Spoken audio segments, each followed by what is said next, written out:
Assalamualaikum warahmatullahi wabarakatuh. Bismillah. Alhamdulillah.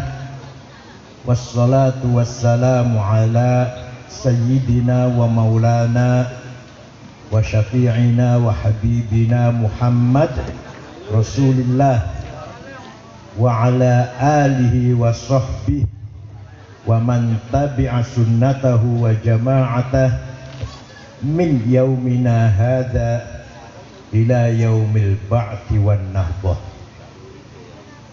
Hadaratil muhtaramin, sadatana ulama wal masyayikh al mukarram Syekh Dr. Haji Ja'far dari Gresik, azzaullah, para tokoh masyarakat, pejabat pemerintah, rekan-rekan pengurus NU, Ansor, Banser, Pagar Nusa, Jamiatul Qurra Hufad, Jamiatul Kisufiyah Al-Mu'tabarah, Pergunu, Muslimat Fatayat, Ibnu PPNU, wabil khusus sahibil walimah, tetangga saya dari Kempek, Ustadz Syuhud Ali bin Pak Komari, azzaullah bi'izzih wa akramu bikaromih. Kedua mempelai, baik dari mempelai pria maupun mempelai wanita yang malam ini kita syukuri. Sadati wa sayyidati, anisati ashabi wa jumalai, abnai wa banati, ayyuhal hudur. Alhamdulillah, untuk pertama kalinya saya silatul arham dengan masyarakat Suku Tengah, Ketanggungan Barat, Ketanggungan Timur, dalam rangka memenuhi undangan walimah syukuran pernikahan ziwaj antara Ustadz Syuhud Ali dengan yang dari Gunung Pati Semarang. Mari kita doakan mudah-mudahan perjodohan ini ala barakatillah, panjang jodoh, banyak rezeki, banyak anak cucu, insya Allah. Amin ya rabbal alamin. Ketika Rasulullah SAW diutus oleh Allah, masyarakat Arab ketika itu dari sisi peradaban, dari sisi kemajuan, nol, ummiyin, buta huruf. Malah Rasulullah piyambak juga buta huruf. Dari sisi agama, masyarakat Arab ketika itu dhalalim mubin, sangat sesat. Jadi masyarakat Arab ketika itu tidak ada kemajuan apa-apa, tidak punya peradaban, tidak punya pendidikan, ilmu pengetahuan, nol. Sedangkan dari sisi agama, mereka dalam keadaan gelap, sesat, yang sangat sesat. Nah, Rasulullah SAW diperintah oleh Allah agar membangun masyarakat yang seperti itu. Kalau sekarang masyarakat Tanggungan sudah baik semua, berpendidikan semua, cerdas semua, agamanya Islam semua. Secara wajar harus maju, gampang mendorong untuk kemajuan. Lalu Rasulullah diperintah oleh Allah membangun masyarakat yang seperti tadi itu, yang namanya jahiliyah. Allah memberikan guidance yang harus dijalani oleh Rasulullah. Huwallazi ba'atha fil ummiyina rasulan minhum yatlu alaihim ayatihi wa yuzakkihim wa yu'allimuhumul kitaba wal hikmah wa in kanu min qablu lafi dhalalin mubin. Masyarakat yang ummiyin dan dhalalin mubin oleh Allah perintah kepada Rasulullah agar dibangun menjadi masyarakat yang beragama, masyarakat yang beriman, dan masyarakat yang berpendidikan, berperadaban, berbudaya. Betapa beratnya itu. Nah, petunjuk Allah agar pertama kali yang dilakukan oleh beliau adalah yatlu alaihim ayati, menyampaikan, memperdengarkan ayat-ayat Al-Quran. Nabi sebelum jadi nabi, seorang pemuda namanya Muhammad dicintai oleh seluruh masyarakat. Tidak ada orang gak demen sama Nabi, sama Muhammad. Karena apa? Karena beliau orang baik, soleh, orang baik. Bahkan masyarakat Quraisy memberikan julukan Al-Amin, orang yang bisa dipercaya. Tapi setelah menjadi nabi, ada perintah, ada risalah, ada misi islah, memperbaiki, terjadi pro kontra. Tidak semua orang senang pada Nabi Muhammad. Yang senang ada, yang banyak tidak senang malah. Waktu menjadi orang soleh, orang senang semua. Begitu menjadi orang muslih, pro kontra. Ketika Nabi Muhammad jadi orang baik, orang senang semua. Ketika Nabi Muhammad menjadi orang baik dan memperbaiki, nah itu terjadi pro dan kontra. Nabi Muhammad menyampaikan Al-Quran kepada orang Arab dengan sangat indah, sangat mulia, baik secara redaksi maupun secara konten. Sebenarnya masyarakat Arab juga terkagum-kagum dengan Al-Quran itu, tapi karena juhud, karena hatinya keras, banyak sekali yang menentang, yang mengatakan bahwa Quran yang dibaca oleh Muhammad adalah sihir, mantra-mantra, jampi-jampi, atau syair, puisi, pantun, syair. Semuanya dibantah oleh Allah. Wa ma 'allamnahu syi'r wa ma yanbaghi lah. Bukan syair yang dibaca Muhammad, itu bukan, dan tidak patut. Dan saya tidak mengajari Muhammad, saya ajari syair, tidak. Ada yang mengatakan Muhammad tukang sihir, bukan. Ada yang mengatakan Muhammad dukun, paranormal, bukan. Semua mengakui ketinggian Al-Quran, mengakui, tapi karena hatinya tertutup, hatinya juhud, banyak sekali yang menolak Al-Quran. Salah satu orang yang mendapatkan hidayah dengan sebab mendengarkan Al-Quran adalah seorang bernama Umar Ibn Khattab.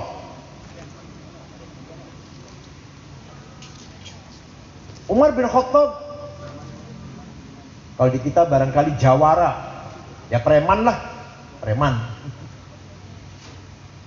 Pulang dari berburu setengah bulan, berburu di padang pasir, setengah bulan meninggalkan kota Mekah, pulang masuk kota Mekah, mendengar bahwa adik kandungnya Fatimah bintil Khattab masuk Islam bersama dengan suaminya Zaid bin Sa'id bin Nufail. Umar marah, apa-apa adik saya ini. Umar menuju rumahnya Fatimah, adiknya, bukan Fatimah putri Rasulullah, bukan, Fatimah adiknya Umar. Menuju ke sana, pas di pintu mendengar suaranya Fatimah sedang baca Al-Quran. Bismillahirrahmanirrahim. Toha ma anzalna alaikal qur'ana litashqa illa tadhkiratan liman yakhsha tanzilan mimman khalaqal arda was samawatil ula ar-rahmanu 'alal 'arsy istawa. Toha ma anzalna alaikal qur'ana litashqa. Tidak sekali-kali aku turunkan Al-Quran untuk membuat kamu cilaka. Bahkan Al-Quran merupakan peringatan bagi siapa yang punya rasa takut. Sebuah peringatan bagi yang punya hatinya punya rasa takut. Diturunkan oleh Allah yang menciptakan langit dan bumi, bumi dan langit. Dialah Ar-Rahman, yang maha kasih sayang, alal arsy istawa, yang menguasai aras, menguasai alam semesta ini, dari aras sampai ke ujung alam semesta. Mendengar bacaan itu, Umar yang tadinya mau marah-marah, mau nempeleng lah, lemes, ngelumpruk, terduduk. Bacaan apa ini? Akhirnya Umar ketok pintu, masuk ke rumah adiknya, diambillah kertas yang sedang dibaca oleh Fatimah. Beliau sendiri baca. Setelah baca sambil gemetar, Aina Muhammad al-an? Di mana Muhammad sekarang? Di sana di Jiyad, di rumahnya Al-Arqam bin Abil Arqam. Umar lari ke sana, ketok pintu. Para sahabat dan Rasulullah di dalam rumah itu ketakutan. Umar mau marah-marah ini Umar ini. Umar mau marah-marah. Tapi Rasulullah dengan tenang perintah, bukalah pintu untuk dia. Iftahlahul bab. Pintu dibuka, Umar masuk, langsung merangkul Rasulullah dan membaca kalimat syahadatain. Menyatakan Umar masuk dengan sebab mendengarkan Al-Qur'an. Kira-kira wong tanggungan kalau mendengar Al-Quran ada rasa takut gak kepada Allah? Orang jawab ya, Masya Allah, orang jawab. Kira-kira wong tanggungan, wong duku tengah, kalau mendengarkan Al-Quran dibaca ada rasa takut gak? Ada ya? Alhamdulillah, tenang. Ada lagi, Prabu Siliwangi, pangeran kawan Pamanah Rasa, mendengar ada agama baru yang disebarkan oleh ulama dari Cina, nama Syekh Hasanuddin, di Rengas Dengklok, Kerawang. Prabu Siliwangi marah, berangkat ke Kerawang. Sampai di sana ada kutilang sedang baca Quran. Muridnya Syekh Kuro, dipanggil Syekh Kuro, Qori, pembaca Quran, Syekh Kuro itu. Ada muridnya sedang lagi baca Al-Quran, kutilang, kuning, tinggi, langsing. Wentang-wentang nggak dulu kulitan ini. Kamu si buder-buder akan dia. Arane siapa arane? Subang Larang. Mendengar suaranya Subang Larang, enak, merdu, dilihat kutilang, kuning, tinggi, langsing, cantik. Langsung Prabu Siliwangi klepek-klepek. Yang tadinya mau marah atau mau membunuh Syekh Hasanuddin atau Syekh Kuro, malah jatuh cinta pada santrinya, ngelamar. Pokoknya harus jadi istri saya. Silahkan, tapi bapak harus masuk Islam. Masuk Islam gampang, baca syahadat. Oke, baca syahadat. Ada mas kawinnya, wah gampang mas kawin. Mau sepasar saya beli semua juga bisa. Bukan, mas kawinnya lintang kerti. tasbih maksudnya. Saya cari, nggak ada di sini. Ada di sana, di Arab adanya. Udah saya terbang sana. Keluar dari rumah Syekh Kuro. Hong. Biasanya mau hong terbang biasanya. Macet. Pisan maneh, hong. Orang iso terbang. Ping telu, hong, macet. Kata Syekh Kuro, Bapak sudah masuk Islam. Kalau mau terbang, bismillah dulu, baru hong. Hongnya dibaca hongnya. Bismillahirrahmanirrahim, hong. Ringkas cerita, terbang, tidak lama datang membawa tasbih. Terjadi pernikahan antara Prabu Siliwangi Raja Pajajaran dengan murid Syekh Kuro Subang Larang. Maka nanti akan punya putra putri banyak yang sangat semangat memperjuangkan Islam. Prabu Siliwangi nggak begitu semangat, nggak begitu tenanan lah dakwah Islamnya. Anaknya nanti, anak pertama yaitu siapa? Prabu Kian Santang atau Syekh Rahmat Suci. Kuburnya di mana? Di Garut, di Gunung Gadog. Anak yang nomor 2 tengah Syekh Somadullah. Siapa? Terkenal dengan siapa? Ki Kuwu Cirebon. Nah, yang terakhir perempuan namanya Syarifah Mudain atau terkenal dengan Rara Santang. Nanti akan nikah dengan Sayyid Abdullah Ahmad Khan dari India, punya putra Syarif Hidayatullah atau Sunan Gunung Jati. Paham betul ini? Jadi Prabu Siliwangi hanya dengan mendengarkan baca Al-Quran langsung dapat hidayah masuk Nanti Prabu Kian Santang mengislamkan seluruh Jawa Barat, Parahyangan terutama, kecuali semua Islam, kecuali Patih Pucukumun dengan agamanya tidak mau lepas. Agamanya apa namanya? Karuhunan, Sunda Wiwitan, yang sampai sekarang diikuti oleh suku Baduy. Di mana? Di Malimping. Alhamdulillah, diantaranya ada yang ngerti ini cerita ini. Ini apa artinya? Artinya bahwa dakwah yang benar, dakwah Islam yang benar harus berangkat dari tilawatul Quran, ceramah, khutbah atau apalah, harus berangkat dari tilawatul Quran. Aja mau ceramah isinya guyon tok dari awal sampai akhir, atau marah-marah terus dari awal sampai akhir, ya yang berpesianan dia elakaya.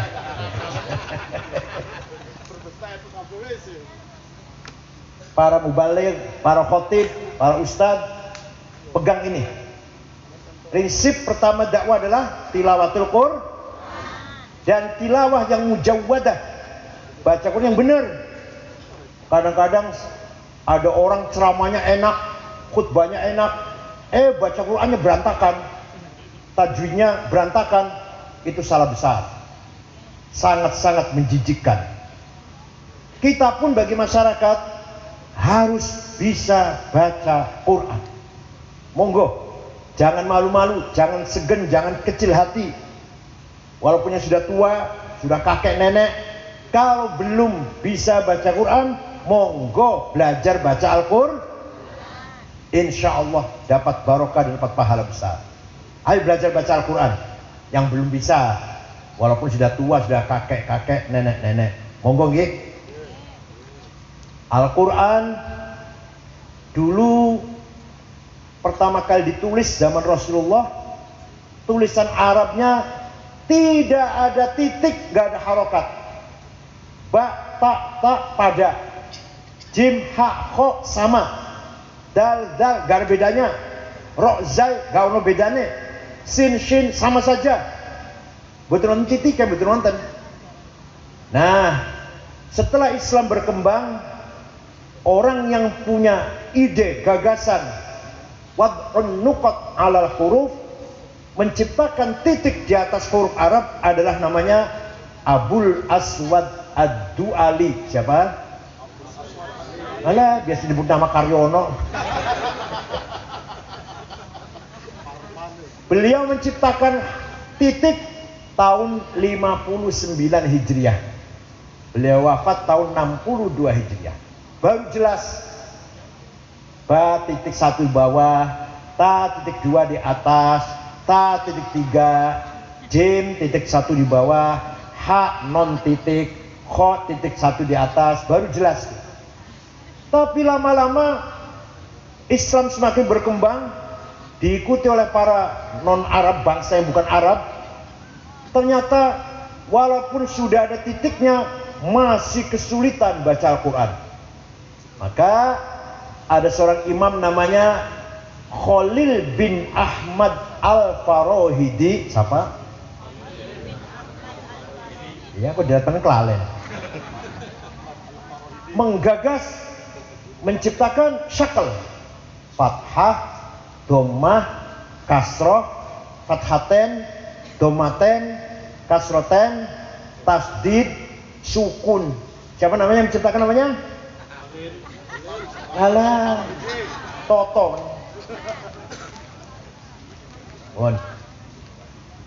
Sudah ada titik, sudah ada harokat, masih membutuhkan petunjuk agar baca Qur'annya benar. Maka ada seorang ulama bernama Abu Ubaid Qasim bin Salam. Siapa? Menciptakan ilmu tajwid. Beliau wafat tahun 224 Hijriah. Jadi sebelum ada Abu Ubaid belum ada ilmu tajwid, belum ada. Baru ada ilmu tajwid setelah dikarang oleh Imam Abu Ubaid.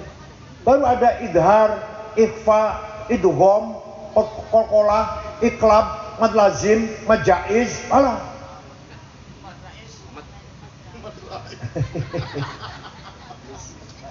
Siapa namanya yang ngarang, siapa namanya? Ya kelalen. Dodo itu. Sekarang Quran sudah siap. Titik sudah ada, harokat sampun wonten, ilmu tajwid sudah ada, tinggal kita monggo kita pelajari. Wonten nggih? Ayo kita pelajari. Wis ono titike, wis ono harokatnya, gampang wis. Tinggal ilmu tajwidnya belajar, idhar, idgham, ikhfa, iqlab, qalqalah, mad lazim, mad jaiz, monggo. Perangkatnya sudah siap, tinggal kemauan kita belajar Al-Qur'an.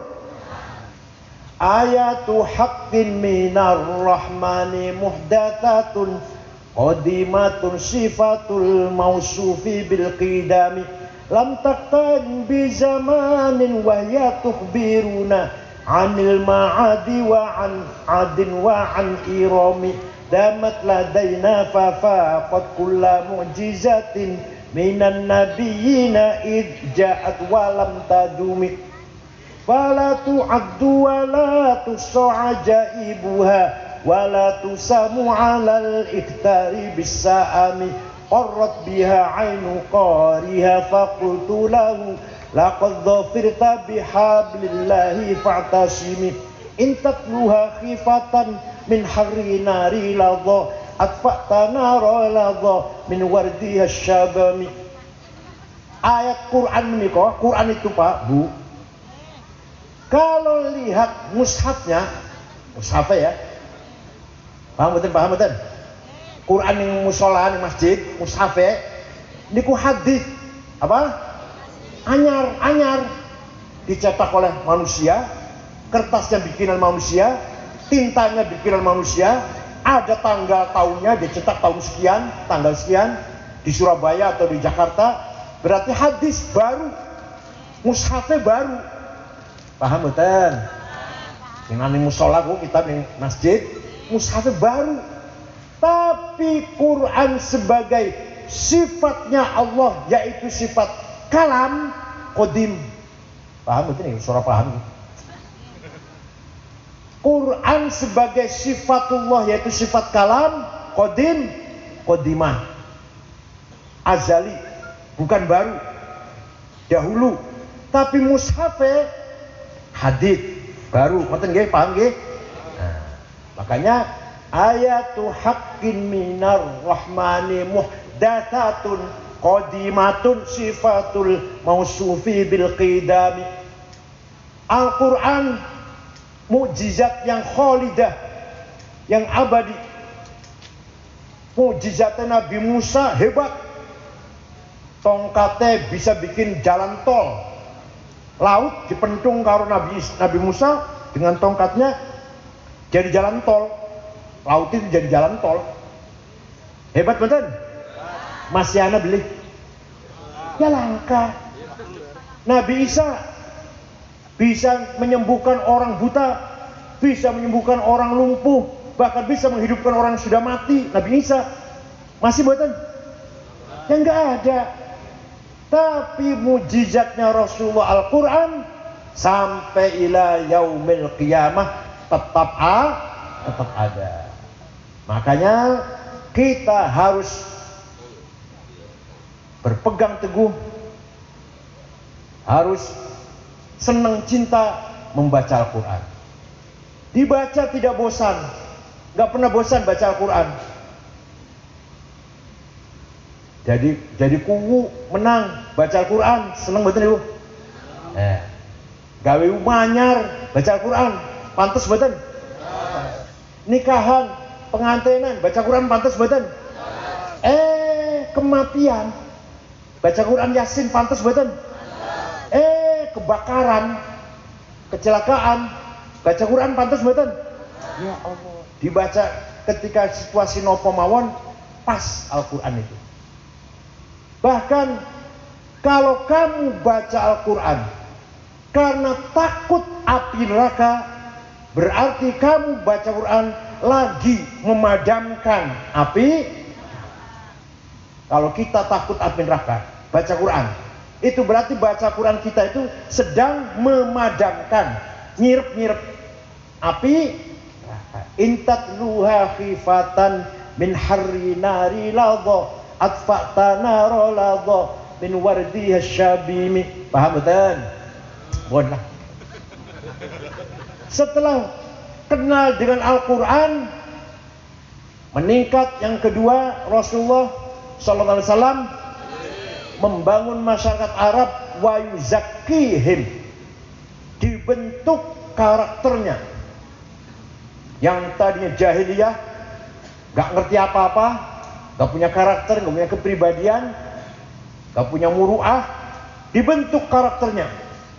Nah, ringkas saja begini, manusia itu termasuk saya, semua manusia mempunyai hawa nafsu dua. Berapa?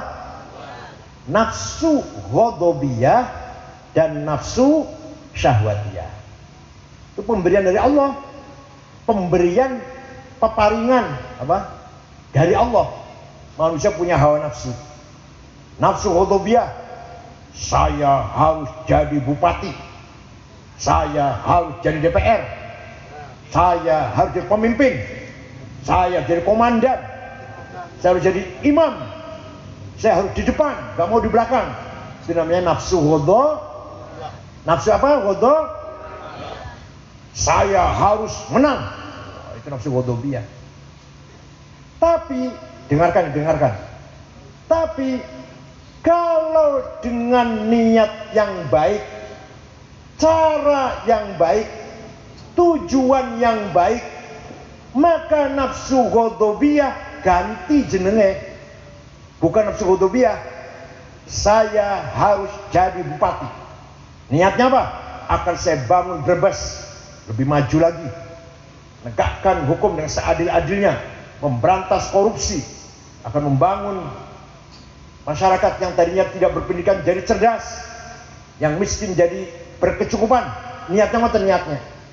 Cara kampanyenya, cara meraihnya dengan benar, tidak menyakiti siapa-siapa, kampanye lah kira-kira.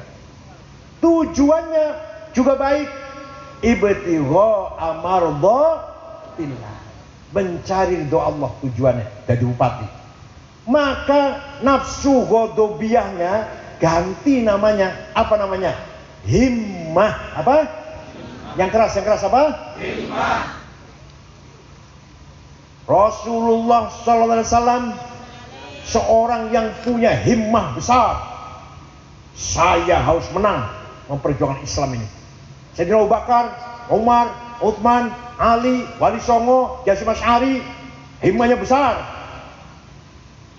Lamun model sampean ke Rasulullah, Mas, bakal menang. Alah, model mundur ke tengah, model ketanggungan, bakal menang wis. Muhammadun qaimun lillahi du himami, Muhammadun khatamun lirrusli kullihimi, Muhammadun tayyib, Muhammadun tajurus lillahi qatibatan, Muhammadun sadiqul aqwali wal kalimi. Nabi Muhammad itu qaimun lillah, selalu tegak lillahi ta'ala. Dzu himamin, orang yang punya himmah, punya cita-cita, saya harus menang. Itu Kanjeng Nabi. Niatnya bagus, caranya bagus, tujuannya. Ayo kita bareng-bareng. Ayo kita bareng-bareng muni. Saya harus menang. Saya harus menang. Nah, ya gitu loh, punya himmah. Tapi tenanan cuma ngomong tok. Saya harus sukses. Ayo. Saya harus sukses. Dari mana itu datang? Dari himmah. Niatnya kudu benar. Caranya sukses bagus. Tujuannya sukses juga baik. Itu namanya apa? Bukan nafsu ghadabiyah, bukan. Oke, kiai-kiai sing ngajar ning majelis taklim harus paham begini. Nanti dikira nafsu ghadabiyah jelek. Hawa nafsu itu jelek. Enggak. Peparingan Gusti Allah kok hawa nafsu itu. Pemberiannya Allah. Sing gawe hawa nafsu untuk kita Gusti, tinggal kita memanage. Apa memanage itu apa? Mengelola, memberdayakan, memanfaatkan hawa nafsu ghadabiyah kita bagaimana supaya menjadi Hasyim Asy'ari ketika mendirikan NU harus berhasil. Berhasil betul? Berhasil. Indonesia itu di mana-mana ada. Tidak ada kabupaten yang tanpa NU, walaupun di Papua, walaupun di pojok pulau mana ada NU. Wali Songo himmahnya besar. Islam harus berkembang di Nusantara ini. Berhasil betul? Alhamdulillah Wali Songo itu model sampai tembus, masya Allah. Model sampai tembus. Buono Islam ini nang Jawa. Nah, monggo. Yang kedua, nafsu syahwatiyah. Apa? Nafsu sing ngejar kesenangan. Saya harus kaya. Saya harus uangnya banyak. Sawahnya banyak. Kebunnya banyak. Rumah banyak. Perusahaan banyak. Mobil banyak. Apalagi yang banyak? Alhamdulillah paham. Pokoknya niatnya kepengen apa? Kepengen uripe seneng. Makan enak, tidur enak, uang banyak. Namanya nafsu syahwatiyah. Bukan hanya syahwat perempuan, bukan. Pengen kaya itu namanya nafsu syahwat. Tapi lamun niatnya bagus, cara mencari kekayaannya bagus, tujuannya bagus, tujuannya ibtigha mardhatillah, maka nafsu syahwatiyah ganti arane ganti azimah. Apa? Azimah. Yang keras. Azimah. Saya harus kaya. Ayo muni bareng ayo. Saya harus kaya. Ya iya gitu loh. Iya. Sayyidina Utsman kaya. Sahabat Sayyidina Utsman kaya. Suatu ketika dagangannya logistik datang dari Syam, diangkut oleh 700 onta. Setiap onta patang karung. Lamun zaman kenya 700 kol diselah. Masuk Madinah, orang Yahudi sudah nunggu. Utsman, saya kasih keuntungan 100%. Saya beli. Enggak. 200%? Enggak. 300%? Enggak. Kenapa? Untuk mintanya berapa untungnya? Tidak saya jual, saya sodakohkan untuk fuqara wal masakin. Kaya tidak itu? Sodakowe gandum sing diangkut 700 onta sodakowe. Sampean kira-kira sodako beras pirang atusnya?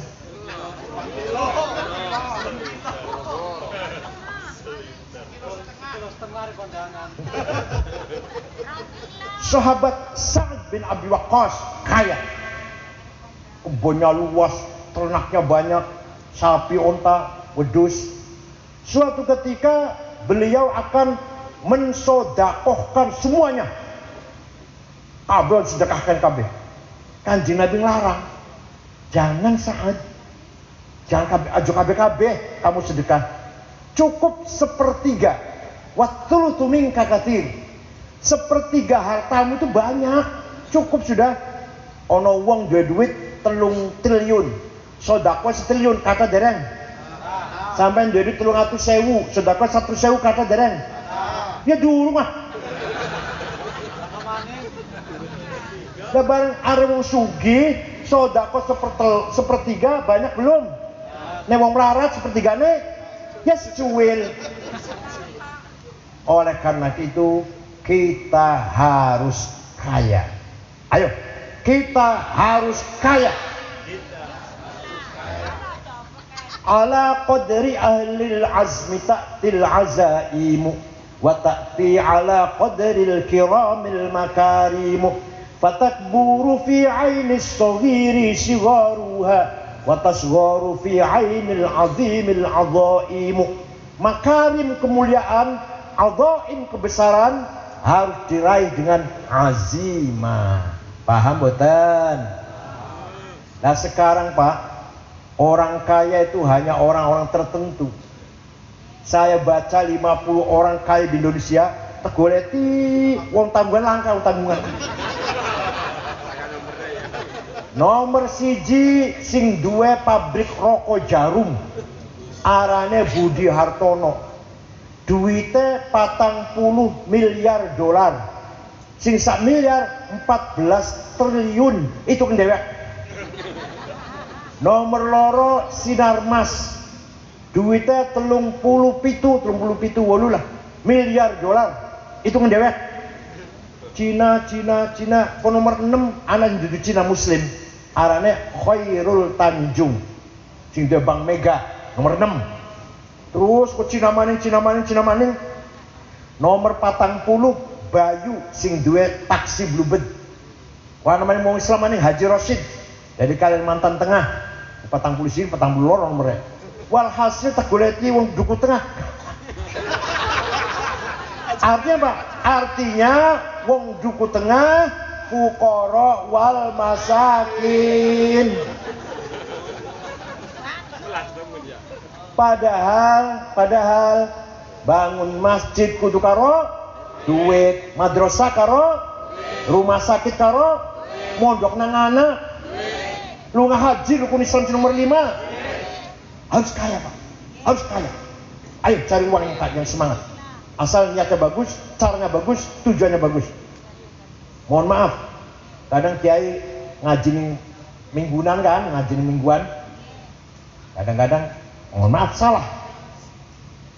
Ad-dunya ra'sul khati'ah. Dunia itu asal usulnya kejahatan. Ad-dunya jifah. Dunia itu batang. Wis kene wis sendiri batang iki bareng. Quran Pak, Quran ini setiap mengatakan harta, membuat terminologi harta, khair. Apa khair itu artinya? Barang bagus. Wa innahu lihubbil khairi lasyadid. Manusia itu mencintai uang, mempunyai harta, khair mengatakannya Quran itu. Wa anfiqu khairan li anfusikum. Ayo pada infak, hartamu ayo khairan. Itu maksudnya harta maksudnya. Jadi Quran mengatakan harta itu khair. Dan di antara kita malah kiai ngarani harta malah batang gitu sih. Quran dewek ngarani Dunia itu apa? Khair. Syekh Abdul Qadir Al-Jilani. Sumerep ya, dengar nama itu? Nama itu dengar? Wong Baghdad, Irak. Suatu ketika ziarah teng Imam Syafi'i di Mesir, ngulon mana ngulon ziarah Imam Syafi'i. Bosau ziarah teng mriko melihat masyarakat sekitar kuburannya Imam Syafi'i melarat-melarat, miskin-miskin. Syekh Abdul Qadir Jilani langsung beli tanah 10 hektar diwakafkan untuk masyarakat yang sekitar kuburannya Imam Syafi'i. Sampai sekarang Pak, sampai saat ini masih tulisan pelang gede Auqaf Syekh Abdul Qadir Al-Jilani. Jadi Syekh Abdul Qadir Jilani itu Pak wali sugih loman. Sampai wali duduk sugih ora, loman ora. Kan gue apa tulisan?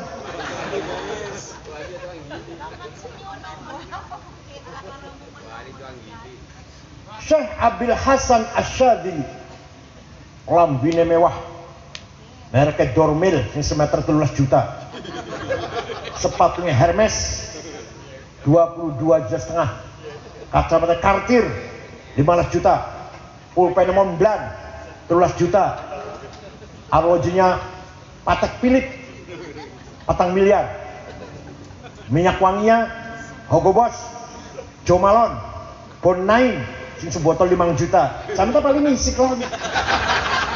10 gram 5.000. Tiap hari ganti. Pembantunya 16. Kami hasil jadi dua pembantu 16. Kusir dokar dewek, tukang nyapu dewek, tukang nyediakan makanan dewek, sing nerima tamu dewek, sing beres-beres yang lainnya dewek. 16 pembantunya. Suatu ketika ana wong takon, "Syekh, panjenengan wali kok mewah banget uripe, penampilannya mewah." Terus biasa sih, "Nek kiai-kiai liyane kok nyemprul. Sandale lili. Klambina koko wis 2 tahun durung ganti. Sorbane siji-siji di bagian anu calon bupati bagi-bagi sorban. Kopi ireng campur coklat, minyak wangi misik 10 gram, masih ada susunya malah. Rokoknya jarum coklat.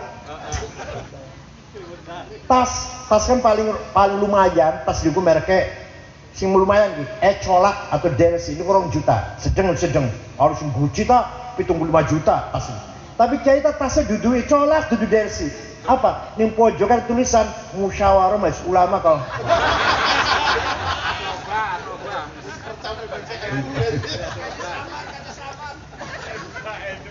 Nah anu tak pakai pun jawab primen jabe kita tenang roh guyon tenang. Syekh Asyadili jawab gini, libasi yakul, kelambiku pakaianku iso ngomongnya piye? Ayuhan nas ana goni fala tarhamuni, wahai masyarakat saya kiai kaya, gak usah kamu kasihani, gak usah kamu amplopin. Jadi kalau ada kiai pakai nyemprul, itu pakai ngomongnya nih, ayuhan nas, ana fakir, farhamuni. Aku kiai melarat, ya kudu diamplopi bocah. Jadi cara beliau bukan kata saya lo ya. Jadi kiai harus kaya, ayo. Kiai harus kaya.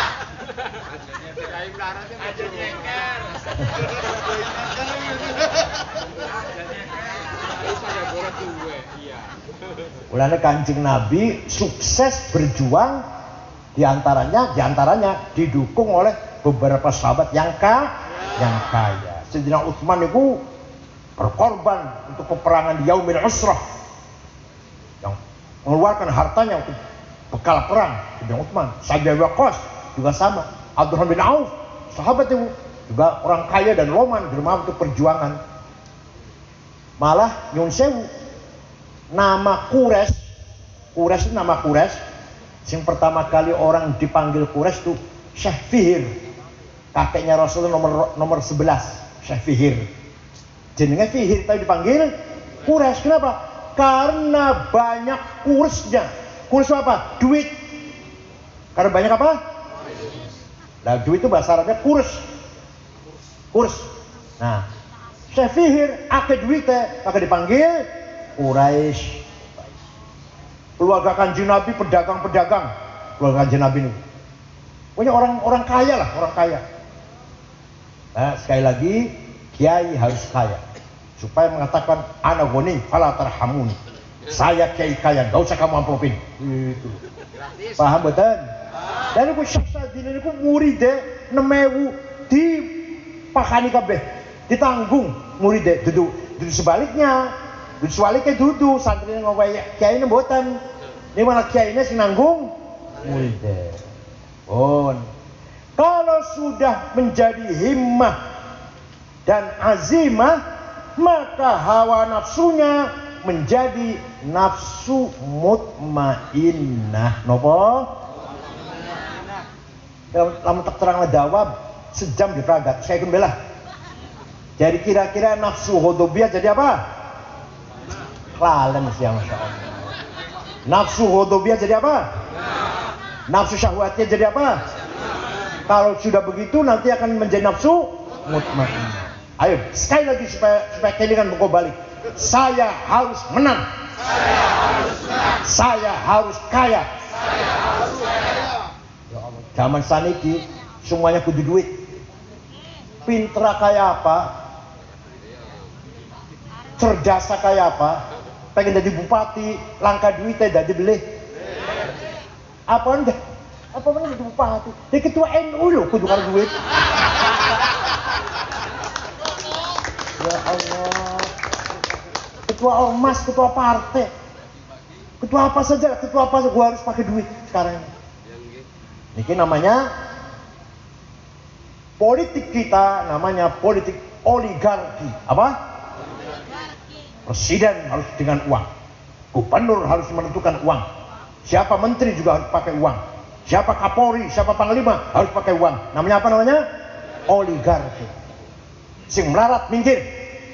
Salah siapa kon melarat?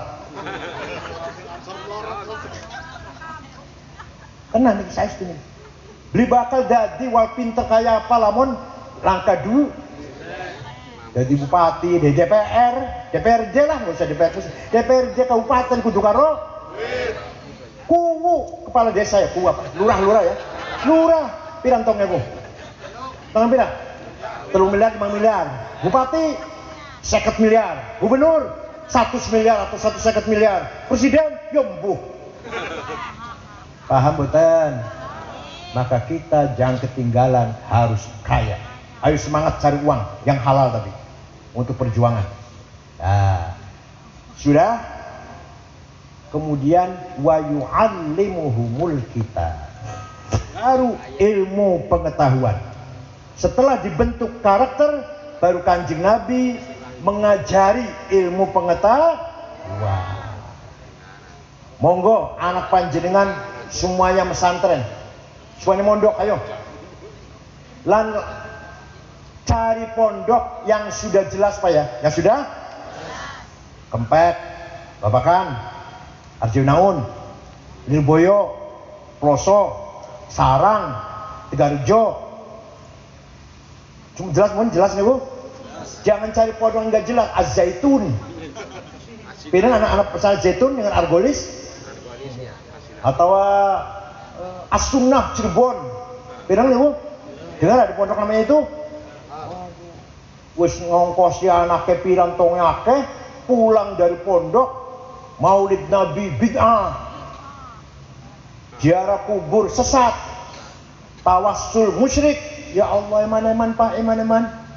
Duitnya sampai ngongkosi anak di pondoknya salah pondoknya, pulang dari pondok malah musuhi kita semua. Jangan sampai nggih. Jangan sampai.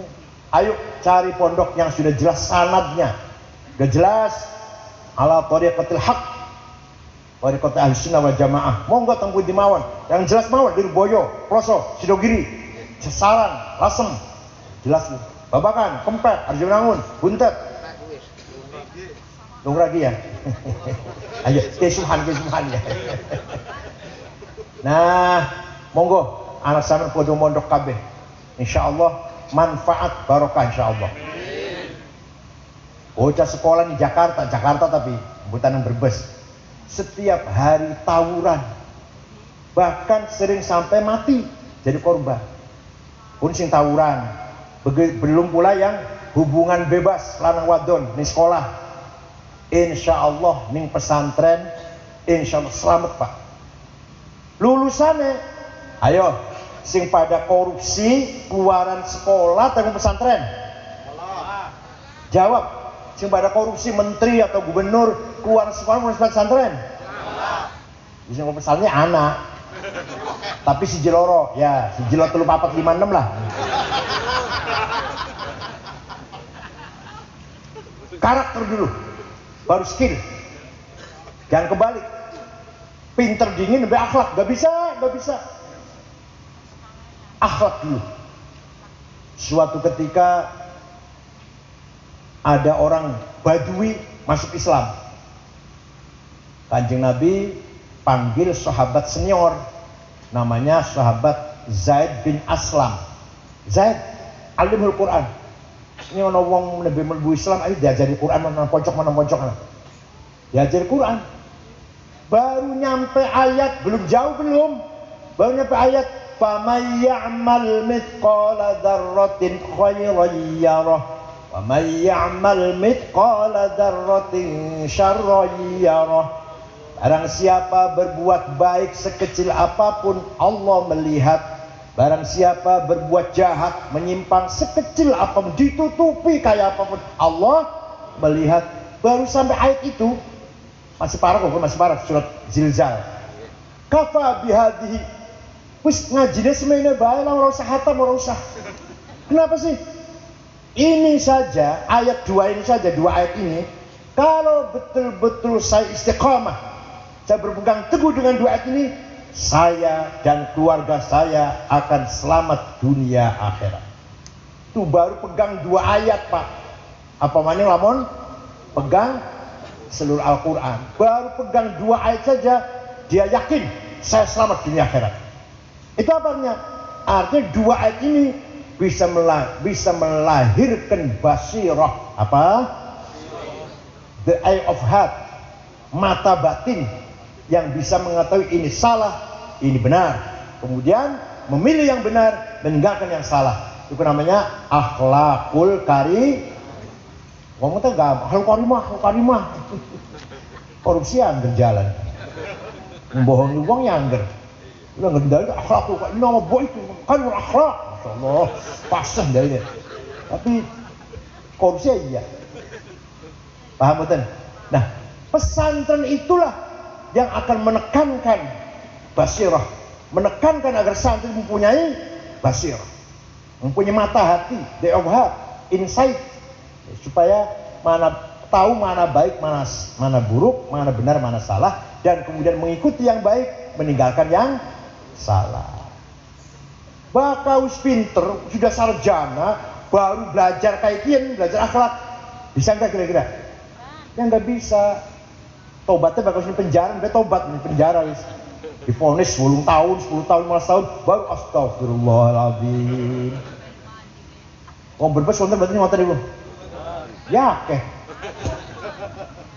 Hadirin saya hormati. Maka monggo putra-putra panjenengan dipesantrenkan. Jaminan insyaallah jaminan anak-anak akan berakhlakul karimah. Ilmu pengetahuan apa saja, ayo kita kejar. Waduh, banyak sekali murid Pak. Luar biasa ilmu ini. Imam Hasan Basri mengatakan, kemajuan Islam, kebesaran Islam dengan ilmu pengetahuan. Bukan dengan politik, bukan dengan uang. Apalagi dengan sholat Jumat di Monas. Lah, enggak. 212, enggak. Ya, yang membesarkan nama Islam siapa? Masa-masa siapa itu? Ibnu Sina, Al-Farabi, Al-Kindi, Imam Syafi'i, Imam Asy'ari, Imam Maturidi, Imam Razi, Imam Baqilah, ini yang membesarkan Islam. Imam Ghazali. Bukan uang, bukan yang punya uang, bukan yang punya kekuasaan.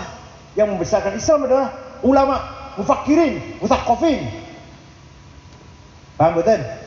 Monggo kalau kita yang betul-betul membangkitkan Islam tanggungan, semuanya harus cerdas.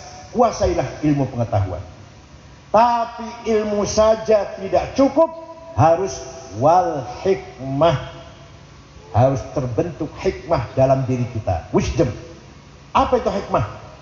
Nurun mubashir yakdifuhu ala qalbi man yasha. Direct illumination. Cahaya langsung dari Allah yang menyinari hatinya seorang yang ia kehendaki. Itu namanya hikmah namanya. Harus ada hikmah. Tidak cukup hanya ilmu. Nah, di pesantren diajari. Bukan diajari, diupayakan. Walaupun nggak diajarkan secara lisan, tapi dengan perilakunya kiai, perilakunya syekh di pesantren, anak santri tunduk, akan timbul, akan muncul cahaya dalam hatinya. Paham betul? Contoh yang punya hikmah, contoh ini Sayyidina Umar. Suatu ketika Sayyidina Umar dapat surat dari gubernur Mesir mengabarkan bahwa sungai Nil surut. Satu-satunya sungai di benua Afrika, satu cuma sungai itu, yaitu sungai Nil. Asap, nggak ada airnya.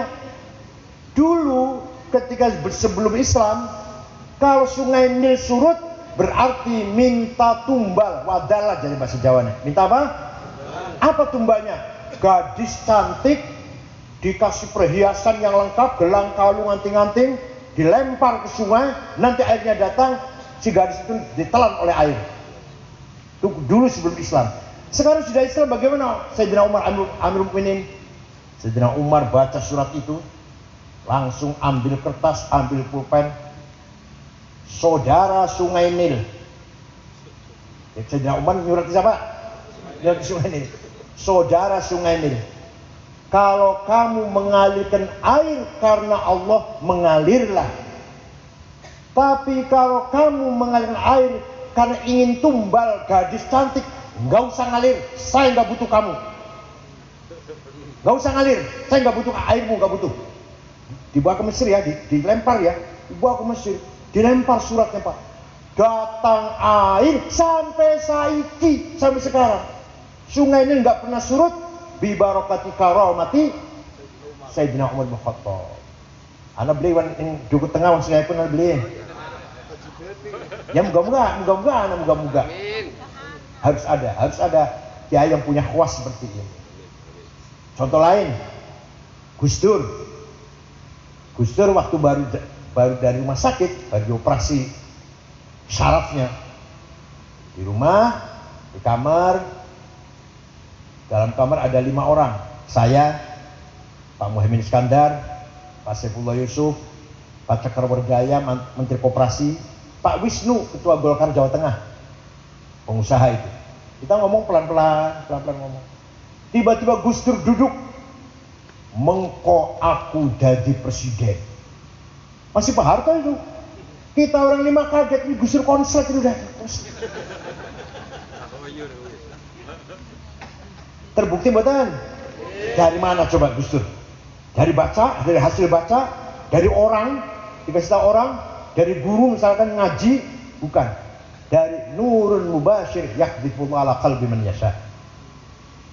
Suatu ketika gerak jalan, olahraga, mampir ke Griokul bar olahraga, jaluk air putih, jaluk minum. Saya buka AC, air putih, roti tawar, ngorok, bisa lali, tidur di kursi itu. Ada kali 20 menit. Begitu bangun, Kang Said, mengko sampean nek wis umur 56 jadi ketua PBNU. Benar Pak. Waktu saya pertama kali terpilih ketua umum di Makassar tahun 2010, usia saya 50. Dari siapa itu? Enggak, Gusnya dari siapa itu? Itu namanya hikmah yang diturunkan oleh Allah kepada hatinya siapa yang ia kehendaki. Monggo di pesantren akan diajarkan akhlak, ilmu, karakter, baca Quran, ilmu pengetahuan apa saja, tafsir, hadis, usul fikih, ilmu kalam, ilmu hadis, ilmu tafsir, mantik, bahkan tarikh, semua diajarkan dalam pesantren. Dan terakhir, insya Allah di pesantren akan mewujudkan, melahirkan dalam hatinya santri hikmah, insya Allah. Kalau betul-betul anak-anak yang rajin, yang baik dari pesantren. Paham betul? Maka monggo pondok pesantren cerdas, berilmu, berakhlak, berkarakter, berkepribadian, pulang berjuang, membangun masyarakatnya. Inilah harapan satu-satunya Islam yang akan datang. Ya Allah, ini Pak, namanya era revolusi 4.0. Apa? Digital. Ya Allah, zaman 10 tahun yang lalu kita nggak Gus Dur betul-betul anak digital, keliwat Gus Dur wafat. Kak Kholis Majid sudah meninggal, nggak menangi zaman medsos, zaman digital, nggak menangi. Alhamdulillah selamat wis. Ya kula sih menangi. Ya Allah, isinya di samping bagus-bagus ilmu yang ada di medsos, juga al fitnah wal mihnah wal adawah wal baghdha wa su'idzon. Ning jero medsos ini apa? Suudzon, fitnah, permusuhan, kebencian, adu domba. Ning jero medsos. Dan orang mudah dibenturkan, mudah diadu domba setelah ada sudah nggak ada rahasia, nggak bisa ditutup-tutupin. Kejelekan orang akan diungkit, akan dibuka, terutama kalau sudah masalah politik. Luar biasa medsos ini. Nah, menghadapi itu tidak ada lain kecuali pendidikan pesantren. Seperti itu. Paham betul? Moga-moga pengantin yang kita syukuri malam ini ala barakatillah yarzukuma rizqan wasi'an halalan thayyiban barakan, yarzukuma dzurriatan sholihin tawil umur fi sihatin daimah. Mudah pengantin panjang umur, fi sihatin wa afiatin daimatain, dan moga-moga mendapatkan keturunan yang bermanfaat untuk perjuangan Ahlus Sunnah wal Jamaah. Inna fi dzalika laayatin liqaumin yatafakkarun. Pernikahan mengandung rahasia ayat-ayat Allah bagi orang yang mau berenung. Coba, ya Allah, kalau kita renung, A kawin dengan B, punya anaknya pinter, anaknya oleh pangkat atau orang kaya, rahasia Allah itu Pak. Ibunya Pak Jokowi ketika Pak Jokowi masih bayi, kira-kira nyangka orang ini bocah jadi presiden, ini nyangka betul? Itulah rahasia Allah. Siapa tahu, ya bukan siapa tahu, moga-moga keturunannya pengantin ini malam ini yang kita syukuri, mudah keturunannya anaknya papat, siji orang kaya, loro jenderal, telu wong pinter, papat kiai besar. Masya Allah. Setuju betul? Orang guyon. Orang bukan bercanda. Pak Jokowi anaknya orang biasa, dari presiden. Jadi wali kota, gubernur, presiden. Gak nyangka-nyangka, siapa yang nyangka? Gak ada yang nyangka. Imam Ghazali pun putranya kiai kecil lah, kiai setempat Imam Ghazali. Punya anak Imam Ghazali, ulama internasional, imam internasional. Bapaknya orang kiai, ya kiai sih bapaknya, tapi kiai setempat lah, kiai lokal. Paham betul? Jadi inna fi dzalika laayatil liqaumin yatafakkarun. Bagi orang yang berpikir merenung, hikmah rahasia dalam pernikahan sangat-sangat luar biasa. Semuanya rahasia Allah yang bagi kita sulit untuk dipahami, sulit untuk dimengerti. Hanya Allah lah yang tahu. La ya'lamuha illallah. Tidak ada yang tahu kecuali Allah. Mudah-mudahan keturunan pengantin ini jadi keturunan yang saya. Cekap semanten mawon, mudah-mudahan ada manfaatnya. Syukron wa dumtum fil khairil barakati wan najah. Sing donga Kiai Ja'far donga. Wa dumtum fil khairil barakati wan najah. Wallahu muwaffiq lit thoriq. Wassalamualaikum warahmatullahi wabarakatuh.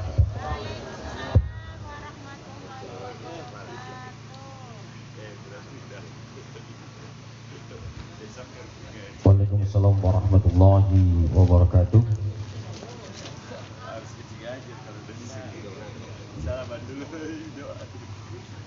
Alhamdulillah.